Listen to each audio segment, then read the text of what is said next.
আসসালামু আলাইকুম রহমতুল্লাহি ওয়া বারাকাতুহু। আলহামদুলিল্লাহ ওয়া সালাতু ওয়াসসালামু আলা মান লা নাবিয়্যা বা'দা। আউযু বিল্লাহি মিনাশ শাইতানির রাজিম। বিসমিল্লাহির রহমানির রহিম। আবু হুরায়রা রাদিয়াল্লাহু হতে বর্ণিত, তিনি বলেন, আমি আল্লাহর রাসূল সাল্লাল্লাহু আলাইহি ওয়াসাল্লামকে বলতে শুনেছি যে আখদা একজন মহিলা তার কুলের শিশুকে স্তন পান করাচ্ছিল। এমন সময় একজন সাওয়ার করে ঘোড়ায় সাওয়ার করে তাদের নিকট দিয়ে চলে গেল। মহিলাটি বলল, হে আল্লাহ, আমার পুত্রকে এই ঘোড়ার সাওয়ারকারীর মতো না বানিয়ে মৃত্যুদান করো না। তখন কুলের শিশুটি বলে উঠল, হে আল্লাহ, আমাকে ওই ঘোড়ার সাওয়ারকারীর মতো করো না। এই বলে পুনরায় সে স্তন পানে লেগে গেল। অতঃপর একজন মহিলাকে কতিপয় লোক অপমানজনকভাবে উম বিদ্রূপ করতে করতে টেনে নিয়ে চলছিল।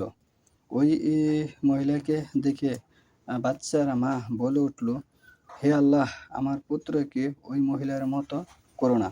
বাচ্চাটি বলে উঠল, হে আল্লাহ, আমাকে ওই মহিলার মতো করো। নবী সাল্লাল্লাহু আলাইহি ওয়াসাল্লাম বললেন, ওই ঘোড়ার সওয়ারি ছিল কাফের। আর ওই মহিলাকে লক্ষ্য করে লোকজন বলছিল, তুই ব্যভিচারিণী। সে বলছিল, হাসবি আল্লাহ, আল্লাহই আমার জন্য যথেষ্ট। তারা বলছিল, তুই চোর। আর সে বলছিল, আল্লাহই আমার জন্য যথেষ্ট।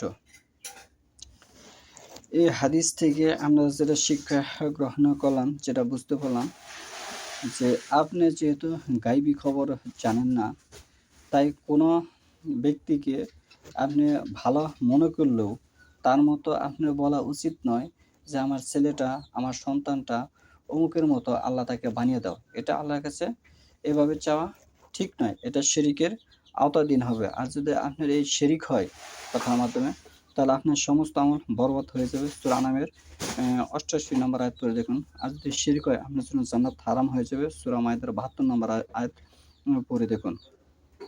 কারণ আল্লাহ আল্লাহ বলেছেন সূরা বাকারা ২১৬ নম্বর আয়াতে যে তোমরা জানো না কোন জিনিসে কল্যাণ আছে।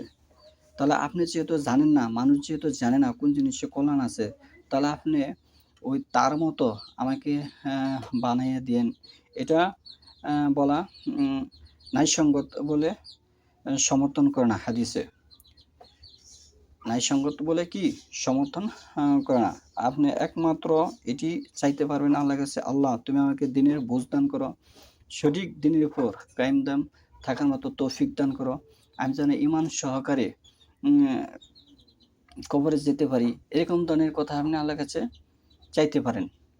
দিনের বিষয়ে আমি যেন ওহির উপর কায়েম দাম থাকতে পারি, ওহি প্রতিষ্ঠিত করতে পারি।